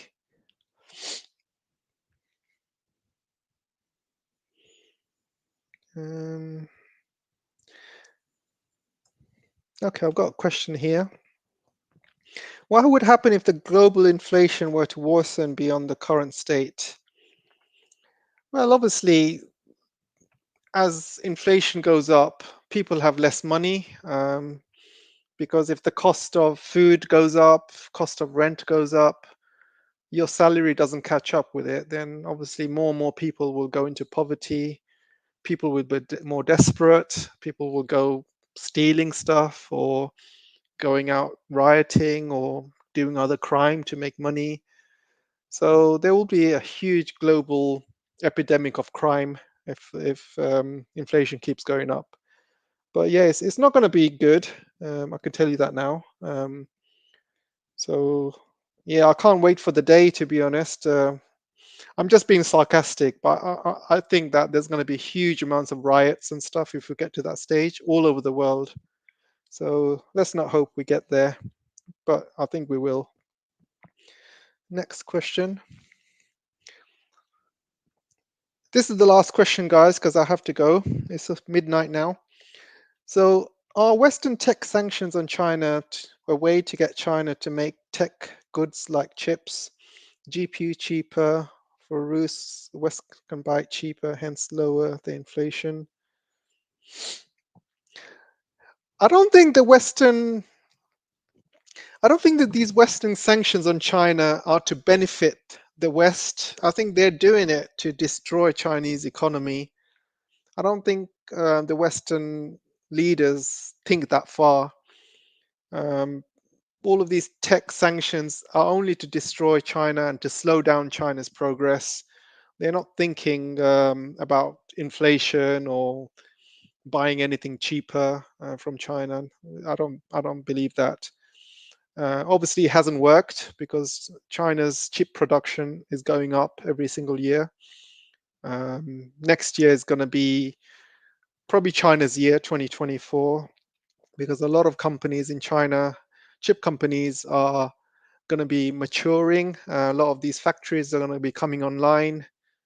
A lot of technologies will mature. A lot of new technologies will come online as well, which will grasp the chips, photonic chips, and graphene chips, and many other kind of chips as well. And obviously, Huawei has managed to make 7 nanometers chips, and so 2024 will be China's year for semiconductors and chips, and they will be selling it cheaper, but it will be mainly for Chinese consumption and maybe Russian consumption, Iranian consumption. They'll be basically selling it to their allies. TSMC has still got a huge, um, I would say, huge market share in TSMC, and TSMC is controlled by Taiwan, and which is controlled by the US. So TSMC will still be around selling chips to the rest of the world. They have a huge market share, and Samsung as well. So I don't think China is that level yet, but I think 2024 is going to be the year which China more or less catches up. I think they will find a way to get 5 nanometers and find a way to make EUV machines themselves as well. I think end of this year they'll have a DUV machine ready. Um, this is by a company called SMEE, and next year is going to be, maybe they'll release a photonic chip which will completely blow the world away, which is going to be based on photons and AI and stuff, with graphene. So yeah, we'll see. 2024 will be the year, I think, Chinese year, where it really kind of takes off. And yeah, they will be selling chips cheaper, because that's what China does, right? Once they acquire the technology, they manage to sell it cheaper because everything is cheaper in China. Labor, rent, energy is cheaper compared to the West. So they will be able to sell everything cheaper. So that's it, guys. That's the last question for today. Hopefully you enjoyed the show. Thanks everyone for listening. And just wondering if anybody from Twitter wants to talk. Hannah, do you want to talk? Just kind of, do you have any questions? Otherwise, I'm going to call it end of the day. If not, we'll call it end of the day. Thanks everyone for listening. Hope to see you again soon. And yeah, see you in the comments. Oh, oh, hi there. Do you have any questions for me? Do you want to talk about anything before I go? I was just listening to the tail end. But what did you say about Hezbollah? Yeah, I think I've already spoken about that. I think quite a few things as well. Sorry, what did you want to know about Hezbollah? Do you have any particular questions in mind, or? From my understanding, they haven't officially declared war, but they've engaged in some minor operations, and they've sustained a lot of casualties. So it seems like they're going to be a little scared to continue because they've sustained more casualties than the other side. So it seems like they're going to stand down, but they're posturing like they're going to get involved because of politics. Yeah, I mean, correct. I think. Well, Lebanon has a lot to lose if a terror organization from within their geographic boundaries gets into some squabbles with the neighbor that they're kind of on a peaceful relationship with at this point, that could spill over into their society and disrupt the peace. So it seems like they're kind of going to keep their hands clean a little bit. Yeah, 100%, and you're 100% right. I think Hezbollah and Lebanon itself, they're not very powerful. They cannot really take on the might of Israel and US at the same time, because obviously US has got 3 aircraft carriers, and any aggressive move, more. I think right now what Hezbollah is doing is obviously attacking outposts in the northern Israel. They're taking pot shots here and there, and they are taking casualties. You're right, but any major offensive, like if they try to invade, yeah, they have. They've lost a lot of men. But if they try to invade Israel at any point, and I think this is when not only Israel will start bombing Beirut, but also America will join them and start bombing Beirut and stuff. And obviously, the people in Lebanon don't want that. So I think Lebanon right now, the best they can do is take these pot shots at Israel from a distance. They don't want to get fully involved in any invasion or attack on Israel, because it will be the end of them, and they know that. But yeah, I mean, and Lebanon and Hezbollah are strong if if Israel decides to kind of take on Hezbollah in Beirut or something, or they try to invade Lebanon, then Israel would lose, because last time Israel tried that, it didn't go really well for them. So I think unless that happens, then things might change. But from a distance, I mean, Hezbollah taking pot shots at Israel from a distance and stuff, it really is not going to cause much damage to Israel. But what it's doing is making Israel think about, you know, the north. So they have to split the army. They cannot focus completely on Gaza. They have to keep half the army north, and they have to keep half the army on the south. So it kind of makes them think. It's kind of like a military strategy, you know. Because they know Hezbollah's out there, so they cannot really focus 100% on on Hamas and stuff. So I guess that's probably their strategy, just to keep Israel guessing, and I think that's what they're doing. And Yemen has their proxy, Iran proxy, sending rockets to Eilat. Yes, correct. But Yemen cannot really do much, because they are so far away. Yemen is not really a military country. They have been savaged through war with Saudi Arabia for years, and they don't really have much. They can fire long-range missiles, but these missiles have to go through Saudi Arabia to hit Israel. And every time they fire a missile, it gets taken down by Saudi Arabia, and it's happened a few times now. And so Yemen doesn't really have a navy, so they can't really go via ship into. So they can't really do anything. Yemen is stuck. So Yemen and Hezbollah. Because Iran basically owns Hamas, Hezbollah, and I forgot the what's the terror organization in Yemen called? Houthis. Yeah. So Iran basically owns those 3 organizations. Yeah, Iran does, but Iran is not going to get involved either, because it's not. Iran's Yeah, not that good at military. yeah. I mean, they are, but they're not strong enough to take on Israel and US at the same time. I think they're still. So if Iran enters the war, U.S. will enter the war. Yeah, definitely. I think US is waiting for an excuse to attack Iran, and I think nuclear weapons might be used as well. I think they are. I think Israel is especially aching to use their nukes on Iran. I think any if Iran gets involved I don't now. think so, because Israel has been a very strong voice for the 40% of Iranians who are not in support of the Ayatollah. So as long as they could avoid hurting that population, they're gonna try to avoid doing so. No, no, I think the Israeli defense minister has said recently that if Iran gets involved, they will destroy, they will take Iran off the map. That's what that was his own words. The Ayatollah, Yeah, all the people of Iran who are under oppression, yeah, like Masa Amini. yeah, yeah. Well, you have to understand that the only reason they're poor and they're is because of the sanctions by the West. So it's not the 40% it's, of them don't want to be Muslim, don't want to be stuffed in hijabs and burqas. They want the women to be liberated, academically inclined.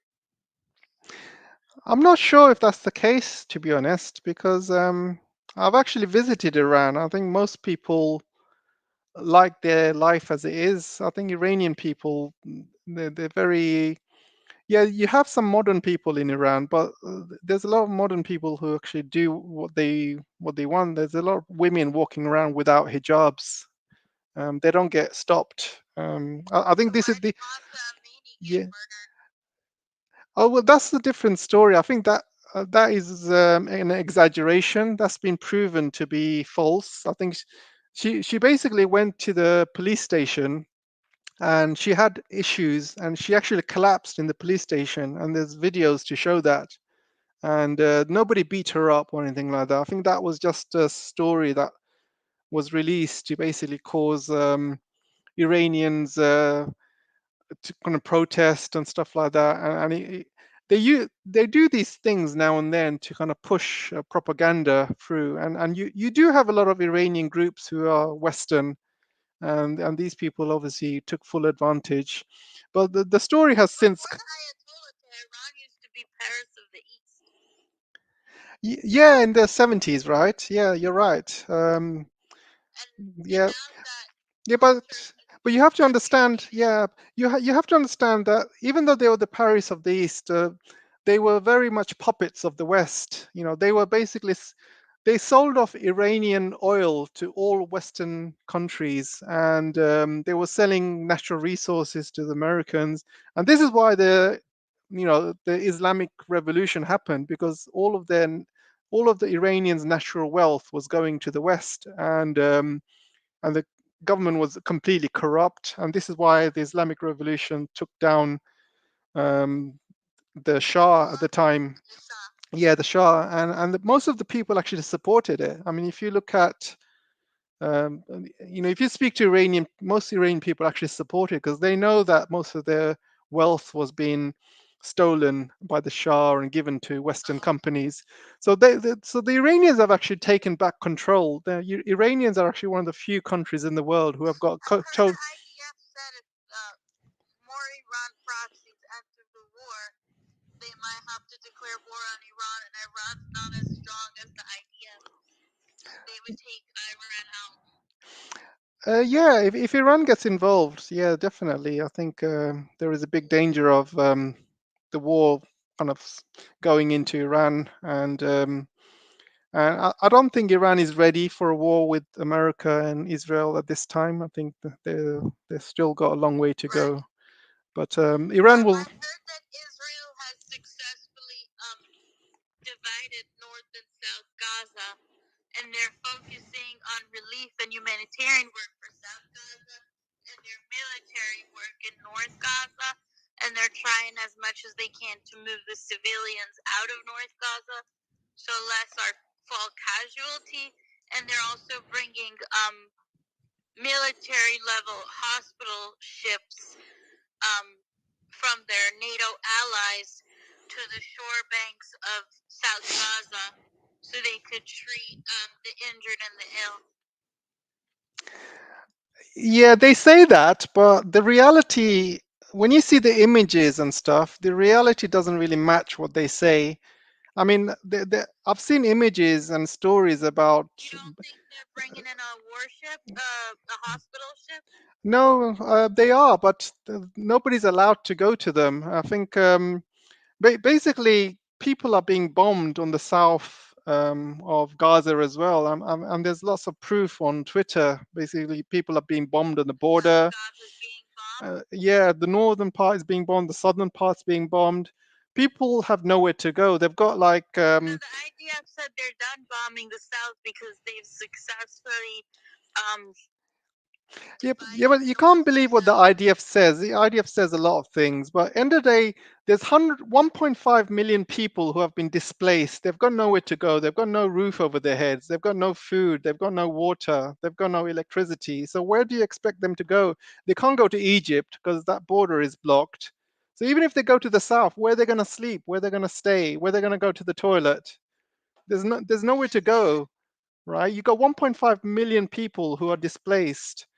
So you know, so there's only 20 humanitarian trucks allowed to go into Gaza per day. 20 trucks feeding 1.5 million people is not going to be enough. You know, and these people are dying. I mean, there's people dying every single day. Babies dying, and people are dying of malnutrition, no water, no food. North and South Gaza, so they could focus on humanitarian aid for southern Gaza and Yeah, but there's no humanitarian aid. There's no humanitarian pause. Do you see Netanyahu say anything about a humanitarian pause? Do you see any Israeli official saying humanitarian pause?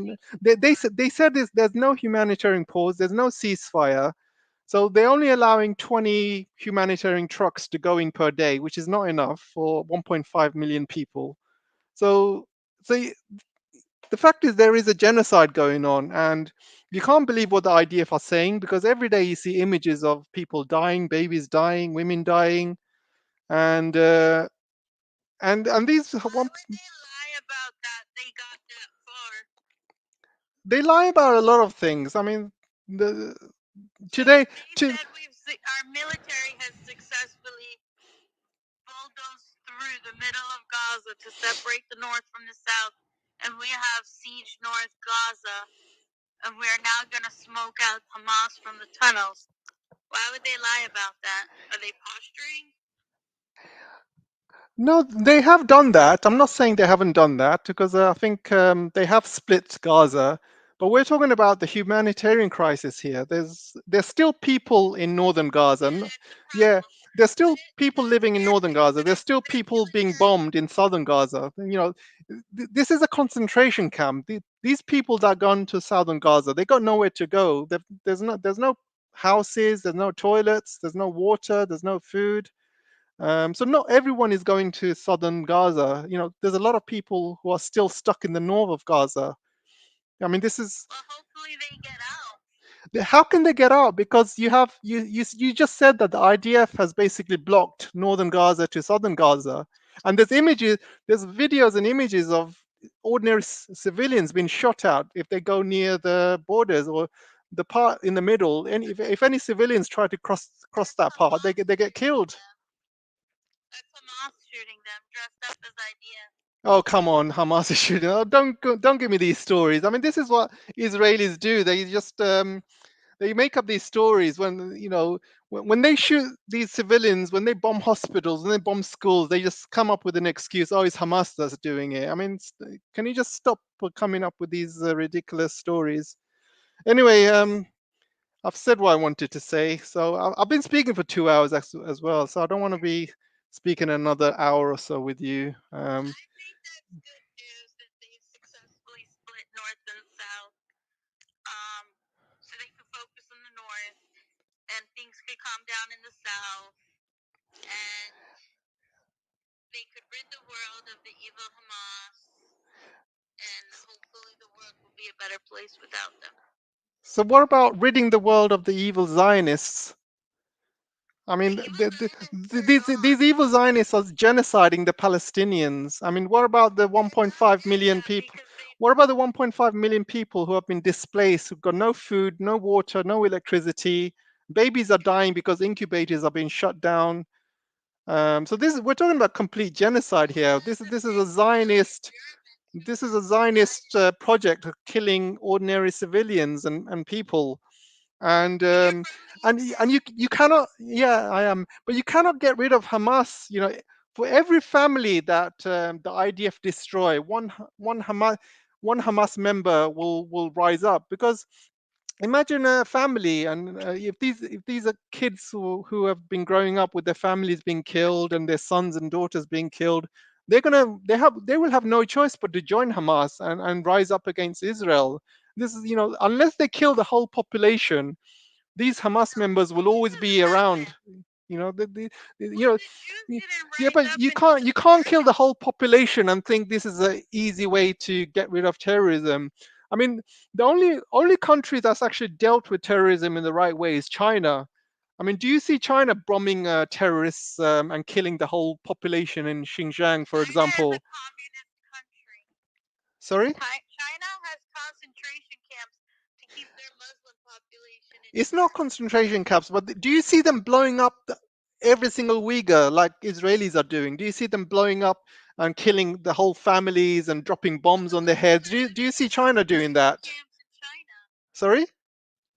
The Uyghurs in China are living in concentration camps. How many are living in concentration camps in China? A lot. The Muslim population. So do you have any proof of that? Do you have any images? Obviously, I know about the obviously Uyghurs in no. China. Obviously, there's images of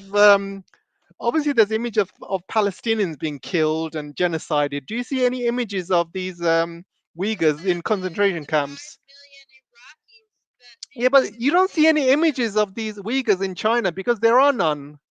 Because this is all made up, this is all made up by the West basically to make themselves feel better. So they're doing genocide themselves and they blame China for it. They think, in the UN last week there was a resolution being passed saying that China is committing genocide in Xinjiang, which is absolutely ridiculous. And 150 countries voted against it. Do you know that? Even all the Muslim countries voted against that UN resolution because they don't believe that utter BS coming out of the West. committing a genocide of the black population in America.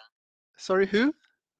Planned Parenthood, Yeah, started by Margaret Sanger. She was secretly part of the KKK. yeah. She founded an organization called Planned Parenthood, which is a parody Mm. because they don't help people plan families, they help people destroy their families.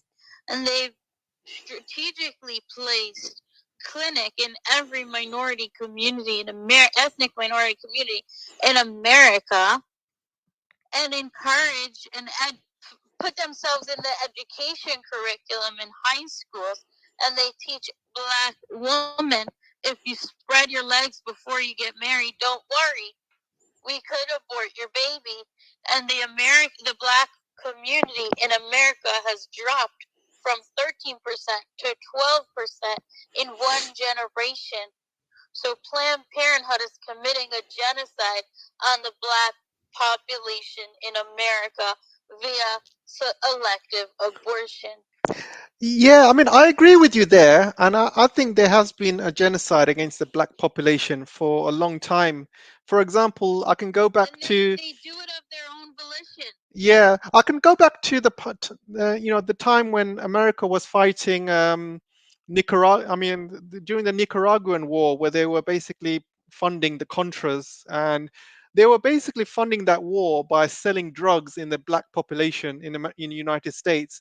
So all the blacks were basically killing each other through drugs. They were obviously shooting each other through black and black violence because of all the drugs. And this is another way they were genociding the black population. But enough about that. So, but Their own organization called BLM, which was a terrorist organization that burned down every one of their cities in the name of peaceful protest. yeah, correct. But anyway, I'm tired now, so I have to end the call. Okay. So, but thanks for coming. I appreciate you joining and You know having. what's the worst crime against humanity? No, what is it?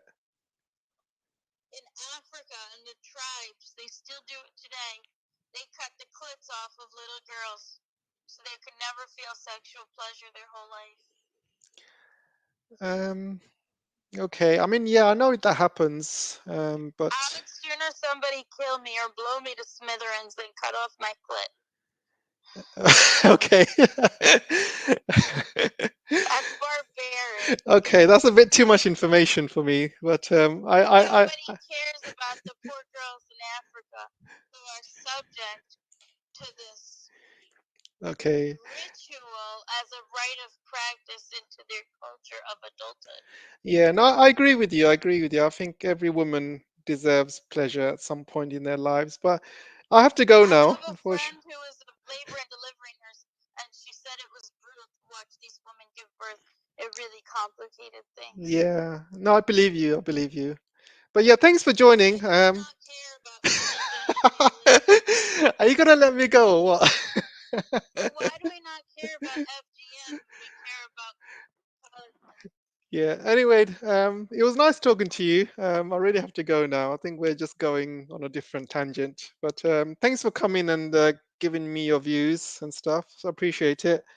And thanks everyone for listening. It was a quite an entertaining show today, and I hope you enjoyed it. And I'll see you guys soon.